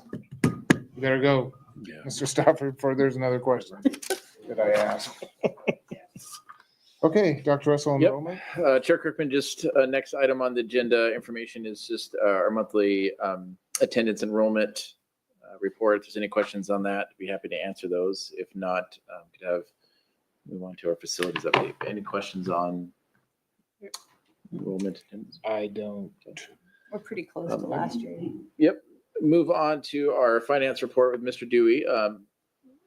As you know, the first Friday in November is a very important date for the school district as we look and see where our budget comes in. So we budget in the spring, and 2 key components are really important. How many students come in the fall?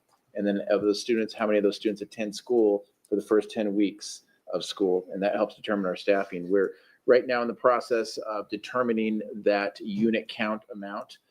We are a little off from where we had predicted. Mr. Dewey's going to go into where we think we're off a little bit. We're digging into the numbers, and some of that's how we're reporting to the state. Our report is due on Friday. And so we're looking and finding as much clarity as we can about why some of those numbers aren't reporting where we would like to see them. But Mr. Dewey can share more information about that. All right, we're going to go to the next one. Oh, that's a cool picture. All right. As Superintendent Russell had just said that we are a little bit lower. We're lower than what we had budgeted. We're still trying to get the issue we're having right now is the reports that actually through the state already aren't up to date numbers. Like we don't actually have our other report that's even due until the 21st. And that includes all of our October and the first week of November stuff. So we're still looking at what it's going to be. We do know that they have seen that we have an issue with our numbers as well. The state's come back and said, yeah, your numbers don't make sense either. There's some stuff happening, and we believe it's in our power school side. It's not at the state side. So it's a matter of what we're looking at, and maybe some coding and that kind of things for our students. And so we're looking at that, and they're like, yeah, in all the years we look back, we can tell there's something here weird with your ADA that's not right. So so we're looking at that. So I wish I could have got you up here and said, hey, everything's great. Numbers are where we need to be, but we're not there yet. Sounds like a Luma issue. It is not a Luma issue. This is, I believe, purely at Nampa School District issue. And we're looking into it, and we've had our data team for the last week and a half. All they've done is sit in a room and try to work through this. So luckily we have a big data team to be able to do this, because in the past it would have been only on Cody, and Cody's one other person before was Ryan.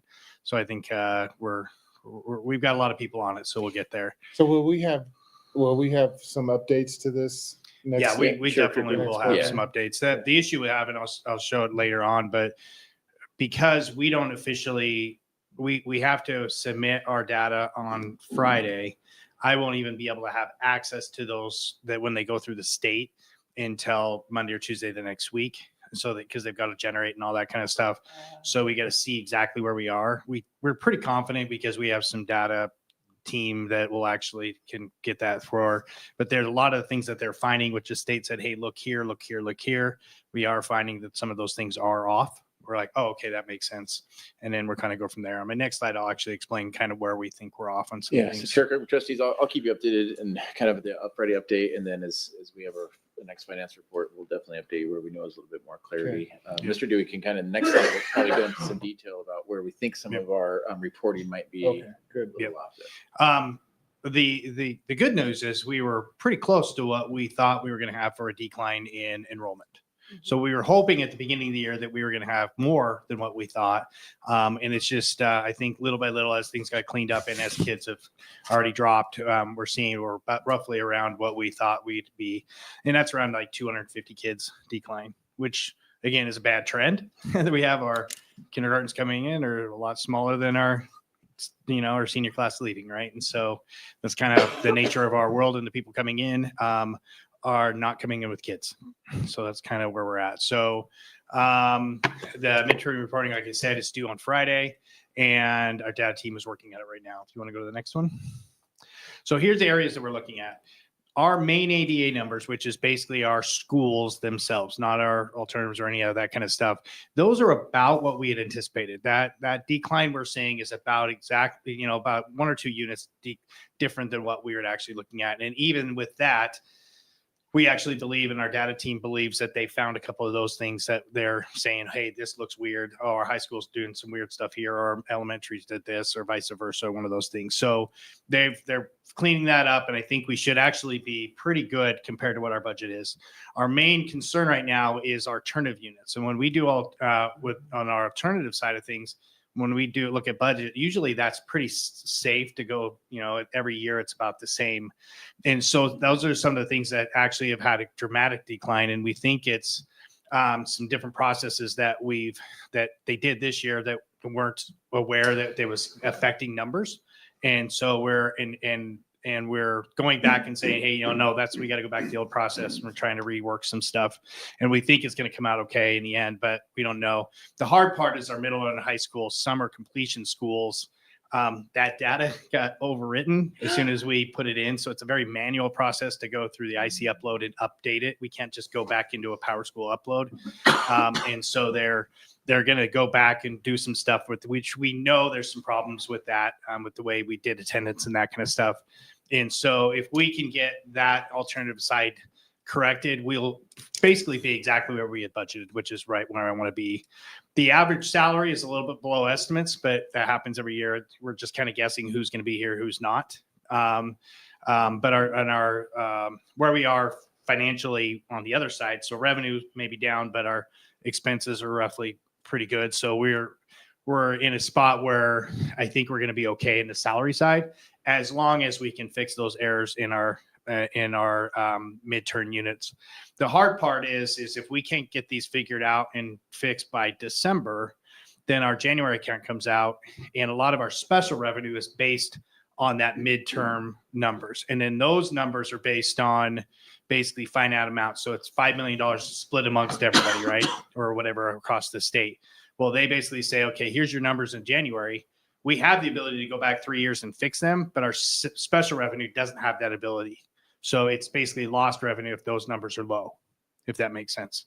So they have a little bit of correction because a lot of those, they give us like an 80% up front and then a 20% later for that dip in ebbs and flows. But those are us getting it fixed by December is the most important thing. So our January numbers that come out, that's what the state has for us. And those are what we're going to use going forward.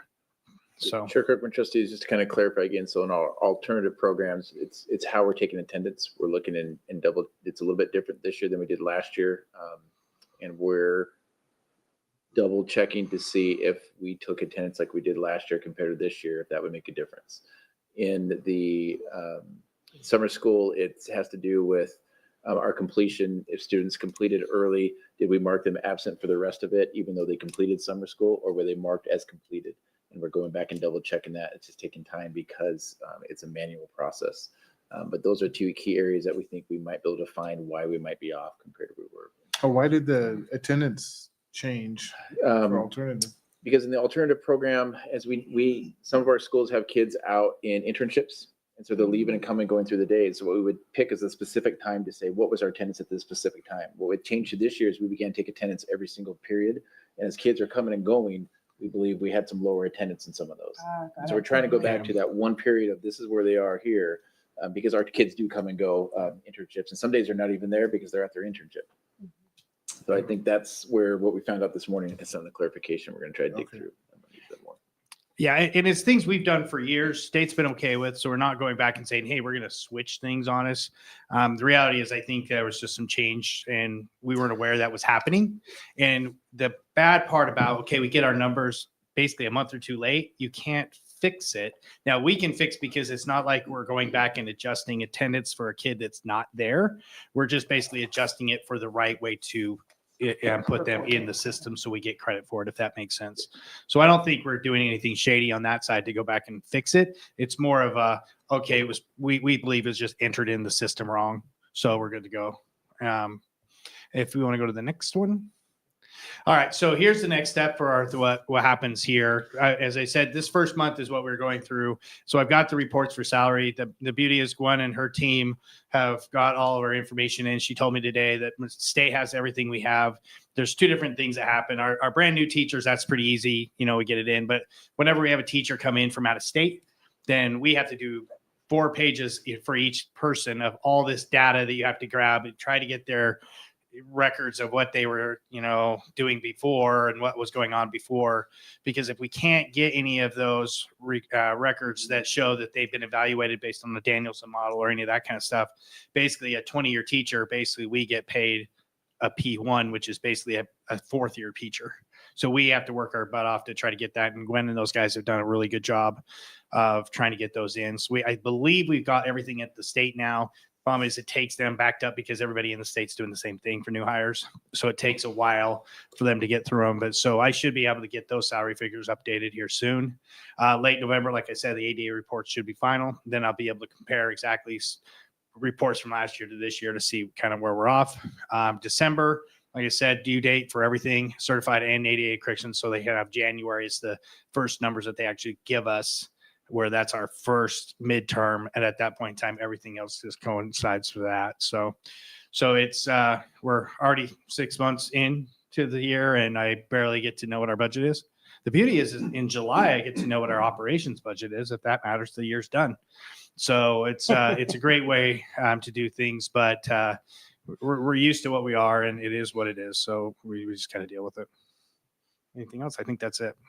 Do you guys have any questions? No, not at this time. Do we? You normally like to say, I know, but until I can get those numbers right, I'll have to say here. Yeah. So I'm not freaking out yet. I know. Even though we have the capability going through it. The only issue is that this year, if anything, we were a little bit more tight with our budget coming into this year than what we're used to doing. So it's not like we can't handle it. We don't have reserves to handle it. And it's a matter of making sure we're tight in different areas that we want to be. Normally, if you think about our our general fund budget, we're $110 million, right?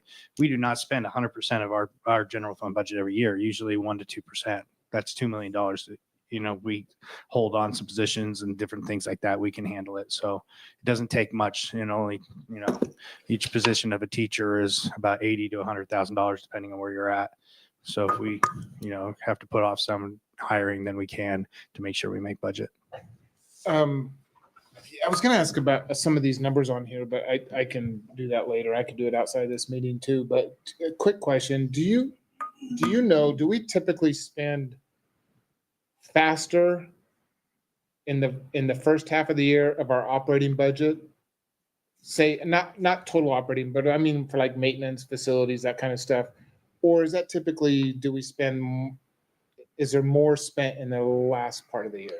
Does that make sense? What I'm saying? I know exactly what you're saying. Because years ago, Superintendent Peterson had me try to build a graph to say, hey, this is where we are. And eventually what it said was for 5 years, we spend the exact same every single year at the exact same time. Usually in the summer, we have a lot of summer projects for like maintenance operations. This year this last summer, we had a lot of projects like the remodels of the buildings and the football fields and all that kind of stuff, right? So we had a lot of those one-time things we did over the summer, a lot bigger than what we're used to. But outside of those one-time so things. Usually what happens, because we're level pay in our salaries, and that's 80% of our staff, that basically gets amortized, if easier term, across the whole spectrum. So we don't have a lot of ebbs and flows. The one thing we do try to do with our leases for our like our devices and that kind of stuff, we have an agreement with our leasing company that we always pay that in September, because we get our big payment in August 15th. So for the whole year, we make one big payment for all our devices once a year. So that's a one big payment out, but it is going basically for the whole year. But that's usually the only thing that hits us. Yeah, and the reason I asked that question is if, given the financial situation of the state and, just kind of what's going on, is if there were to be some restrictions on spending in the school district, which would certainly be at the administration level, that's not something that the board would have any part in, but would it be, where would you make those restrictions, I guess, based on the first half of the year spending or quarter by quarter spending, or I don't know. I can answer your question effectively. What you're saying is, if the governor were to come back and say, hey, we need to cut some more to make sure we're within the legal confines of our budget. One of the nice things that we have in school districts is our public stabilization fund. So what they basically said, and they assured us at the beginning of the year, when Governor Little basically said, hey, we need to have everybody do a 3 to 4% cut. Schools were purposely not hit with that. So they basically said it's not schools. The state board and State Department of Education at the top end did some cuts and that kind of stuff to kind of make it look good. But reality is none of the schools are getting cut at this time. And what they've been told by the governors is what they are telling us is that we shouldn't see a cut this year with anything associated with that budget. The concern we have is what's going to happen next year. Because one of the things that they're throwing out is if the state of Idaho follows the big, beautiful bill provisions with tax cuts and that kind of stuff, that alone could cost about $250 million just in those cuts to the state revenue coffers. Yes.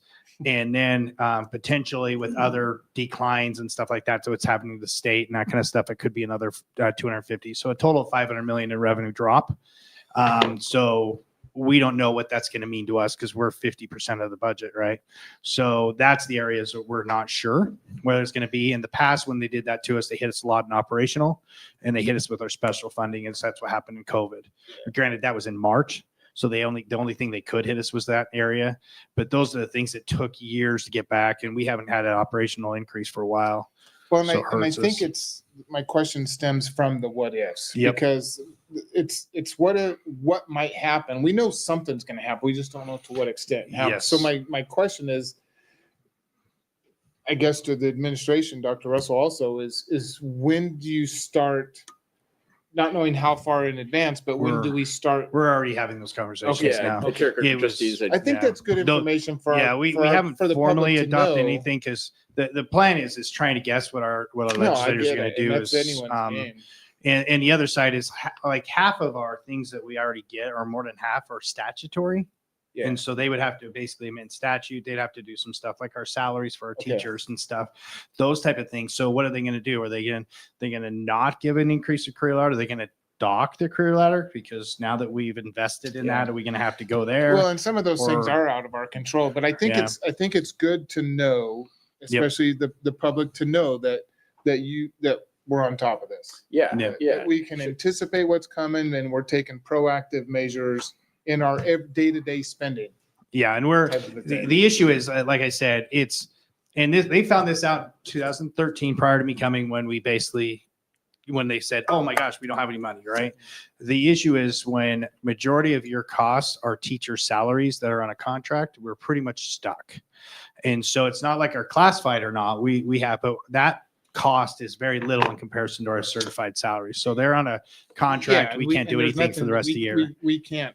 There's Yeah, nothing really we and can if do you with look that. at like even say, okay, schools, we're not going to spend anything on our supplies. We literally for the year give, I think it's $400,000 total is our budget for Yeah. school supplies. So if they haven't spent it by then, okay, you're going to get cut. Is that going to save us $10,000, 20 grand? I mean, the payroll is where we need to be.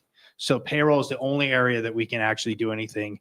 And like I said, this year, I don't believe anything's going to happen. But Well, I when you think say next this year is year, when we you need mean to. this This calendar fiscal year? year right now. Calendar Fiscal does year. make this I fiscal know, but year. fiscal Yes. year, but Yes. calendar year does matter for the legislature. No, they're Because it based on starts- fiscal year as well. But the legislature starts in January, and Yes, that's when they the do. decisions are made. Yeah, and so that's that we'll be keenly aware of what's going on at that. And everybody in my position across the state are really looking at making sure what's going on, and we'll be involved in that heavily. The state Department of Education, basically the flat request across the board, other than they asked for an additional $50 million for SPED. Yeah. And other than that, That and was they it. basically said, and people in the know said, yeah, good luck with that, guys. So we're not All sure right. exactly how that's going to go. Well, Dr. Russ, I'll give you just to say if you wanted to comment or. Yeah, well, Chair Kirkman, actually, I was going to comment on the superintendent's report, was going to discuss this. Oh, Actually. well, So there you we We'll could just let him talk. move Right on. into- Thank you. Yeah, We moved you're Mr. you're Dewey welcome. out. I'm You just didn't trying to even know get. it. I just want you to know it's not. We're not going in blind. No. We know of areas we can. Sometimes we have some contracts we can't get out of. In some things, one of the biggest costs we have a bunch of IT in this district. We have one of the biggest ITs in the area, right? With the number of kids we have in that, and maintaining that costs a lot of money. Yeah. So it's not like we can just cut Well, those. and there's certainly So- no room. There's certainly no room for panic or anything like that right Not now yet. either. It's just I think the staff is doing a very good job of being methodical. They're Mhm. thinking it. They're looking down the road, and so I can appreciate just that. assure you the same thing will not happen that happened prior. That's we know, we're not going to happen. If it happens as a state level, then everybody's together. We will Yeah. not be an outlier what we're doing We'll all against go what down the in state's same doing. ship together. Correct. All right, thanks, Mr. Dewey. Yeah, Chair Kirkman, trustees, superintendent's report. Also went up to the ISB convention and would like, it's very similar to trustees. It is always nice to see all the superintendents up there as well. And we had our superintendent's meeting, and I was going to discuss very similar to what Mr. Dewey had shared. The information that we received is there are some concerns around the tax projections that are coming into the state, which are lower than what were projected. And there is an anticipation that those projections may not meet where they were hoping, and that's going to be less tax revenue for the state. There was also concerns about what was passed at the federal level and how that money would be flowed down or lack thereof to the state. And if you combine those two, the state could be looking at a potential deficit, which, as Mr. Dewey said, we're half of the state budget. There is concern about next fiscal year that it might be a tight budget if there is potentially cuts to education. So to that question that Trustee Kirkman was asking, we are aware that we're monitoring it very closely. We may have to make some changes in our budget this year to try to lessen expenses. As Mr. Dewey said, the majority of our expenses are on salaries, though. That's where 80% of it is. And so that's likely if we anticipate that there's going to be some cuts next year, we might have to have a different perspective on how much FTE we allocate or not, because that's where that salary is. And much of that's done through attrition. And so, unfortunately, we're used to that. And it's typical budgeting, but we're watching it closely. And to Trustee Kirkman's comments, we are aware, and that's what our job is to be aware of those. Our primary job right now, though, is to really focus on our unit count and try to figure out what's going on with that attendance so we can try to make sure our numbers are correct and accurate. So that's our primary one, but we're keeping a very close eye on the future and budgets and what that is. And we'll keep the board updated on as we hear things and as what we hear from the legislature as it starts in session in January. The next thing on, just wanted to reiterate the support from the community and thank the support from the supplemental levy. We had a big election that was really important for the students of our community, and want to thank those folks that learned about the levy, got information out, went to the polls. As we talked about already, just a lot of supports for our kids are on that, and understand it's never an easy thing to pass, but our community support, we're very fortunate in that, but I continue to have that. I'm very thankful for that, and starting to work on some of those things that the baseball field is a good example. A lot of folks were interested about how that would be, and so we're starting to work on some of those things already. Well, really thankful of that. And Dr. Russell, excuse me for jumping in here, but when you look at the scores that were just brought to our attention about the IRI. yes, thank you.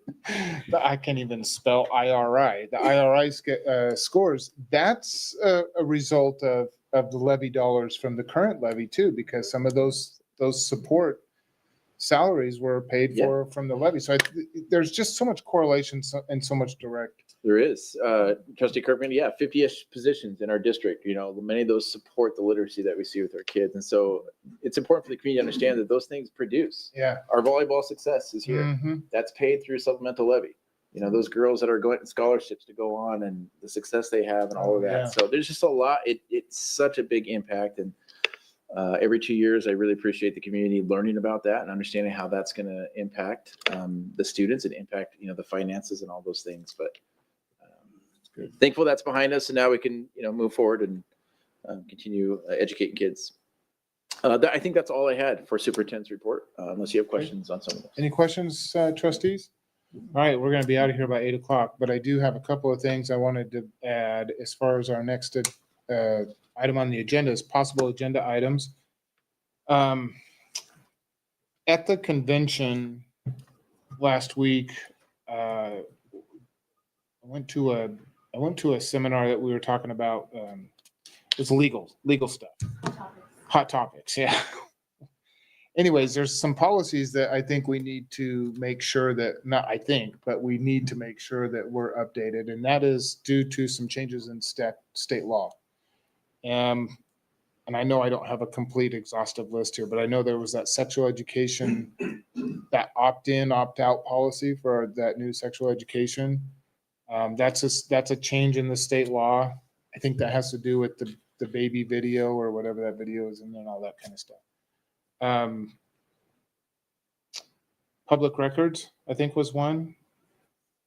Anyways, there was a couple, but I think, and we can discuss those more as far as getting those on the agenda, but there's a couple of policies that need to be updated based on changes in the Idaho statute.